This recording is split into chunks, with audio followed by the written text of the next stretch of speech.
El Señor les bendiga. Es una bendición poder saludarles, poder estar en la intimidad de sus hogares para compartirles la palabra del Señor. Como lo he mencionado en otras ocasiones, el propósito principal que perseguimos es que cada día haya una palabra del Señor para nuestras vidas, que cada día haya un mensaje que te brinde orientación, que nos brinde fortaleza, que nos brinde la luz en el camino para poder tomarnos de la mano del Señor a través de la palabra. Recordemos que la palabra es el mensaje de Dios para nosotros en todo tiempo. Y esta es la bendición que podemos tener, el que cada día ustedes puedan tener una palabra del Señor para fortaleza de sus corazones. Este día he retomado el Salmo 22, que es el que vamos a retomar en la lectura de la palabra. Salmo 22 tiene 31 versículos, no los vamos a leer todos. Vamos a leer los primeros versículos.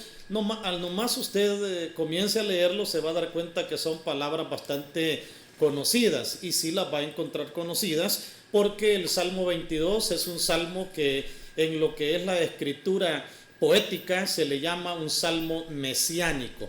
¿Qué implica un salmo mesiánico? Es que el Espíritu Santo, utilizando a los hombres del ayer, los utilizó en circunstancias que ellos estaban atravesando en su momento y que naturalmente respondían a condiciones presentes, pero de seguro ellos, sin darse cuenta, estaban expresando palabras que más adelante en el futuro iban a ser cumplidas en lo que es la primera venida de nuestro Señor Jesucristo. Los salmos, esa es la riqueza de los salmos, que los salmos son aplicables en todo tiempo, a toda hora, en toda cultura, para toda nación. En el ámbito del pueblo judío es su himnario, ellos lo ocupan como himnario. La iglesia cristiana evangélica lo ocupamos también como un himnario, no todos los salmos los cantamos, pero los salmos son eso, experiencias vívidas de hombres del ayer que escribieron los momentos que atravesaron y que hoy nos pueden ayudar a ponerlos en práctica. Alguien dirá, pero esas experiencias fueron de hace miles de años, ciertamente, pero el Dios que los inspiró, el Dios que participó para ayudarlos y ayudarles a superar, es el mismo Dios de ahora, es el mismo Dios nuestro. Entonces los principios bíblicos aplicados en los salmos son aplicables en el presente. El salmo inicia con estas palabras: Dios mío, ¿por qué me has desamparado?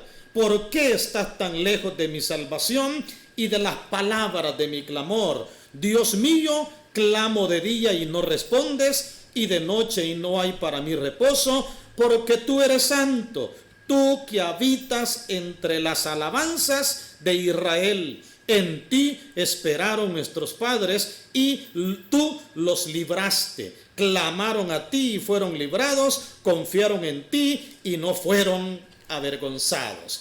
Como ya lo he dicho, este salmo inicia con las palabras que nuestro Señor expresó en la cruz del Calvario y que revelan la profunda soledad y sufrimiento que atravesaba al estar dando su vida por la humanidad. Porque eso es lo que reflejan estas palabras que nuestro Señor pronunció, y las pronunció en un momento crucial, las pronunció en el momento en el cual él se sentía solo, él se sentía que estaba enfrentando una situación dura, y fue muy sincero y abierto con su Padre Celestial, diciéndole: Dios mío, ¿por qué me has desamparado? Lo que expresa el clamor del alma en un momento de dificultad. Por eso el tema del mensaje de esta hora es el sendero para superar el sufrimiento, el sendero para superar la soledad y el sufrimiento. Dos elementos, soledad y sufrimiento, ¿verdad? El sendero para que podamos superarnos.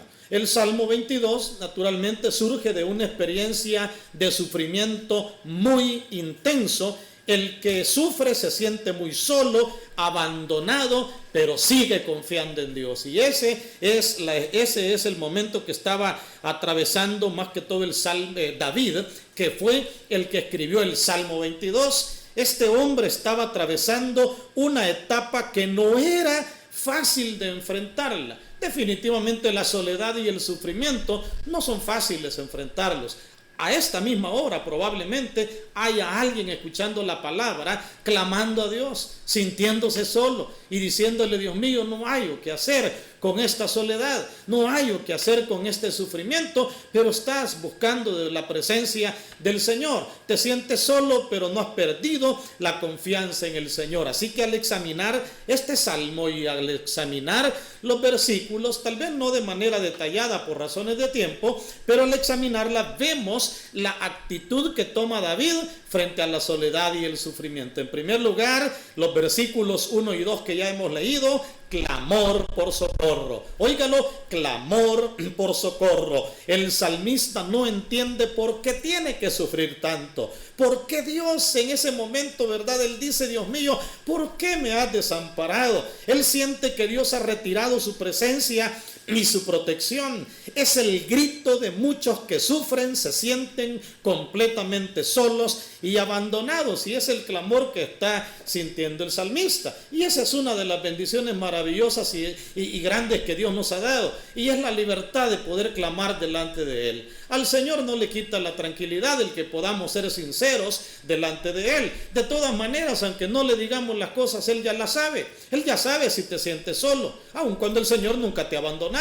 Él ya sabe si te sientes abandonado, aun cuando el Señor sabe que está presente, y a Él no le incomoda que nosotros vayamos delante de su presencia y le expresemos ese clamor por socorro, porque eso es lo que encontramos en los primeros versículos: clamor por socorro delante de la presencia del Señor. Naturalmente, si hasta ahí se hubiera quedado el Salmo 22, cualquiera podría decir: bueno, este hombre está desmotivado, desanimado, está sin esperanza, sin fe, hasta ahí. Pero los versículos 3, 4 y 5 revelan la confesión de alabanza y confianza en Dios. Los primeros dos versículos revelan el momento de clamor por socorro frente a una realidad que aquel hombre está enfrentando, pero los versículos 3, 4 y 5 revelan la sinceridad, la confesión de alabanza y la confianza en Dios que aquel varón realiza delante del Señor. ¿Qué le dice el salmista en el versículo 3? Pero tú eres santo. Está reconociendo la santidad del Señor. Tú que habitas entre las alabanzas de Israel. Qué maravilloso es ver cómo aquel hombre está pasando un momento de dificultad, de soledad, de sufrimiento, pero en medio de aquella situación está diciéndole: eres santo. ¿Qué implica el reconocer la santidad del Señor? Que Dios es justo, Dios es recto, Dios es misericordioso, Dios no nos va a abandonar en ningún momento. En su santidad Él no va a fallarnos a sus promesas. En su santidad Él no nos va a abandonar. Cuando Él reconoció la santidad de Dios, estaba reconociéndolo. Tú que habitas entre las alabanzas de Israel, está reconociendo el elemento llamado alabanza. Dios habita en medio de la alabanza de su pueblo. Implica que aquel hombre, aun cuando se sentía solo y abandonado, alababa el nombre del Señor. Cualquiera podría decir: ¿y quién va a poder cantar cuando se siente solo? ¿Quién va a poder cantar cuando se siente abandonado? ¿Quién va a poder cantar cuando se siente amenazado? Pues este hombre lo está haciendo.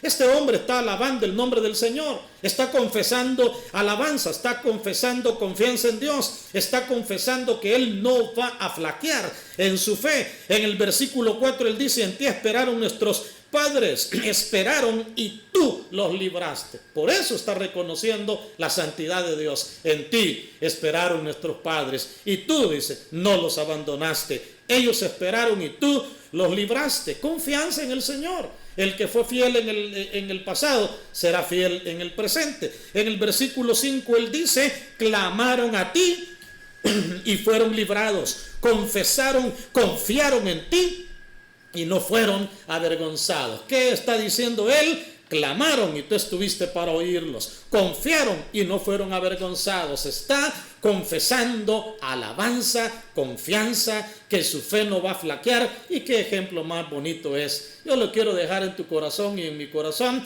Yo quiero retomarlo. Ser abierto delante del Señor. Decirle al Señor lo que nos está afectando, dañando y que cómo nos sentimos. Confesar alabanza, confianza en Dios. Pero también del versículo 6 al 8 describe su problema. Él va al detalle de su problema. Claro, él utiliza algunos lenguajes, ¿verdad?, que uno debe de tener el cuidado de qué panorama uno los va a describir. Él dice: mas yo soy gusano y no hombre, oprobio de los hombres y despreciado del pueblo, en el versículo 6. En el 7 dice: todos los que me ven me escarnecen, estiran la boca, menean la cabeza diciendo: se encomendó a Dios, líbrele él, sálvele, puesto que en él se complacía. ¿Usted se da cuenta? Es una expresión, pero ahí está el problema. Describe el problema. Él dice: me siento como un gusano, la gente está alrededor señalándome, diciendo cosas, me escarnecen.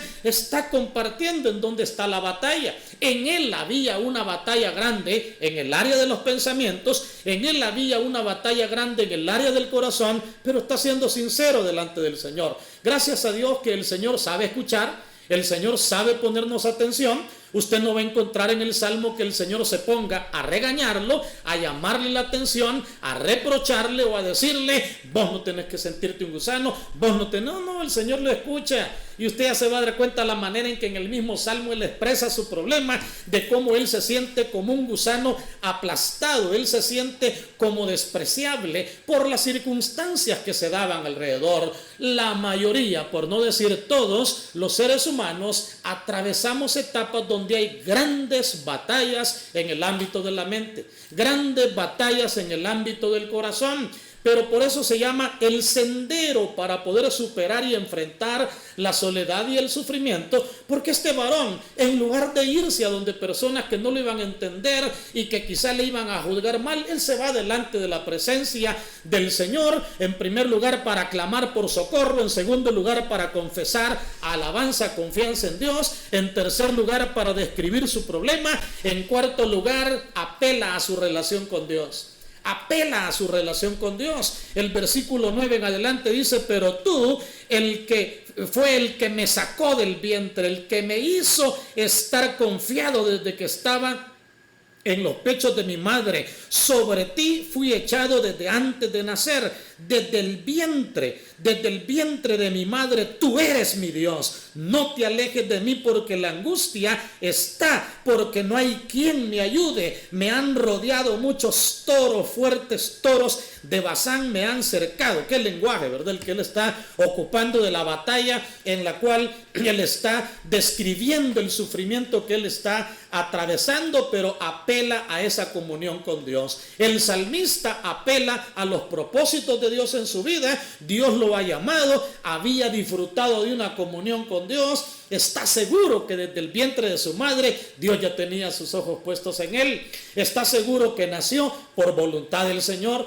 está seguro de que vive por voluntad del Señor, y por esa razón él está adorándolo, él está exaltándolo, describiendo aquellos momentos difíciles, ¿verdad? Ya desde el versículo 12 al 19 él describe ese momento difícil. La estrofa que leemos en el versículo 12, más que todo: me han rodeado muchos toros fuertes, toros de Basán me han cercado, es la descripción de un sufrimiento espantoso. Uno podría pensar que es una descripción hiperbólica. La hipérbole es la figura retórica que agranda las cosas, ¿verdad? Como para ponerle énfasis, y cualquiera podría creer que es una hipérbole la que el salmista está mencionando, pero a la luz del sufrimiento del Señor Jesús y a la luz del momento que él está pasando, era claro que era la inspiración del salmista del momento que él estaba pasando al momento que el Señor atravesaría.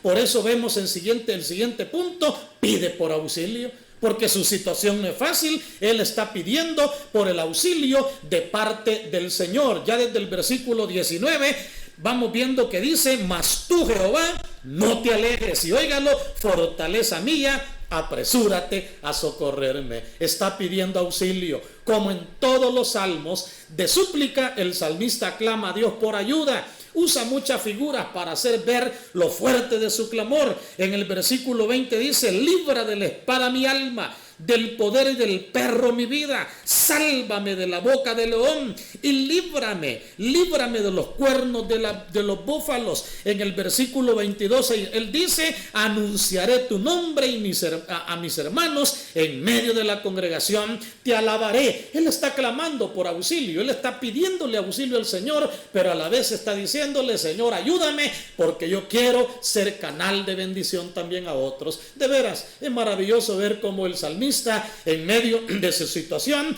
está clamando delante de la presencia. Lo vemos clamando por socorro, lo vemos confesando alabanza y confianza, lo vemos describiendo su problema, apelando a su comunión con el Señor, describiendo el sufrimiento, pidiendo auxilio, pero también exaltando el nombre del Señor. Y esa es una de las características fuertes de los salmos. Los salmos, en medio de todo, siempre llevan alabanza al Señor, y él en el versículo 22 al 24 él dice: anunciaré tu nombre a mis hermanos, en medio de la congregación te alabaré. Y oiga, los que teméis a Jehová, alabadle. Es el llamado que le está haciendo. Los que teméis a Jehová, alabadle, glorificadle, descendencia toda de Jacob, y temedle vosotros, descendencia toda de Israel. 24, porque no menospreció ni abominó la aflicción del afligido, ni de él escondió su rostro, sino que cuando él clamó, le oyó. El versículo 24 cierra con una alabanza delante de la presencia del Señor. ¿Y qué más hace él ya del 25 en adelante? Hace un voto y testimonio de alabanza. De ti, dice, será mi alabanza en la gran congregación. Mis votos pagaré delante de los que te temen. Comerán los humildes y serán saciados. Alabarán a Jehová los que le buscan. Vivirá vuestro corazón para siempre. La alabanza trae vida. Por eso el salmista está animando a hacer votos de alabanza, votos de testimonio, agradeciendo a Dios, prometiendo alabarle en congregación, enfatizando la responsabilidad de poder no perder la alabanza en su corazón, sino buscarlo con todo el alma. Y termina el salmo con los últimos versículos del 29, 30 y 31, 3 versículos donde él incluso hace un enfoque misionero de la alabanza. Él dice en el 29: comerán y adorarán todos los poderosos de la tierra, se postrarán delante de él todos los que descienden al polvo, aún el que no puede conservar la vida, su propia alma. La posteridad le servirá. Esto será contado de Jehová hasta la postrera generación. Y óigalo: vendrán y anunciarán su justicia a pueblos no nacidos aún. Anunciarán que él hizo todo esto. Como vemos el enfoque misionero de la alabanza. ¿Se da cuenta? Al leer solo los primeros 2 versículos, esas palabras son frustrantes, pero a la hora en que uno va leyendo todo el salmo, nos muestra el sendero para poder superar el sufrimiento y la soledad. ¿Cuál es el sendero? Clamar a Dios. En segundo lugar, confesar su santo nombre, describir el problema, apelar a nuestra relación con Dios, que no hay que jamás dejarla a un lado, describir el sufrimiento que estamos atravesando, pedir auxilio, alabarle, hacer votos de testimonio en alabanza, de no dejarlo de alabar en ningún momento, y poder pensar no solo en nosotros, sino en las naciones que tienen necesidad. Por lo tanto, en conclusión, podemos decir que este salmo mesiánico nos presenta ese camino tan sencillo para superar la soledad y el sufrimiento. Yo quiero preguntarte en esta hora: ¿cómo te encuentras? ¿Cómo se encuentra tu corazón? ¿Estás pasando un momento de sufrimiento? ¿Estás pasando un momento de dolor? ¿Estás pasando un momento de abandono? ¿Te sientes solo? ¿Te sientes mal? ¿Por qué no vamos delante de la presencia del Señor y se le expresas? Ay, no, pastor, es que me da pena expresarle al Señor estas cosas. Que no te dé pena. Ya ves, los salmos nos enseñan a hablar libremente delante del Señor y decirle: Señor, ayúdame a caminar contigo todos los días de la vida. Te invito a que oremos juntos delante del Señor, y que incluso si no le has entregado tu corazón, entrégaselo en este mismo momento. Si ya se lo entregaste, pues dale gloria y honra a Dios, agárrate de él firmemente. Si no se lo has entregado, entrégale tu corazón en este momento. Soberano Señor, gracias por tus bondades y misericordias. Qué lindo Salmo el 22, Señor. Un salmo que nos muestra el sendero para enfrentar la soledad y el sufrimiento. Un salmo que nos presenta, Señor, el camino para no quedarnos allá abandonados, turbados, desamparados, sino que al contrario, avanzar en la vida, Señor. Y qué lindo es ver que la alabanza juega un papel importante, como lo dice este salmo. Tú te mueves en medio de la alabanza de tu pueblo, habitas en medio de la alabanza de tu pueblo. Gracias por todos los hermanos y hermanas que se han unido a la oración en esta hora, expresándote su soledad, expresándote su sufrimiento, expresándote el dolor, pero también confiando en ti. Al igual que mis amigos que en este momento, Señor, están por entregar su corazón delante de tu presencia, oro por ellos para que en este momento se entreguen delante de ti, para que en este momento confiesen tu santo nombre, para que te busquen con todo el corazón, para que se llenen de tu presencia y puedan superar todos los problemas de la vida a través de buscarte con el corazón. En el nombre de Jesús te lo he suplicado, Señor. Amén. Gloria al Señor. Qué maravilloso es el Señor. Al orar, al leer la palabra, hay una paz extraordinaria. Yo la siento en mi corazón en esta hora. Espero que tú también disfrutes de la paz del corazón, del corazón, y que el Señor esté contigo para fortalecerte. Que Dios me lo bendiga a todos.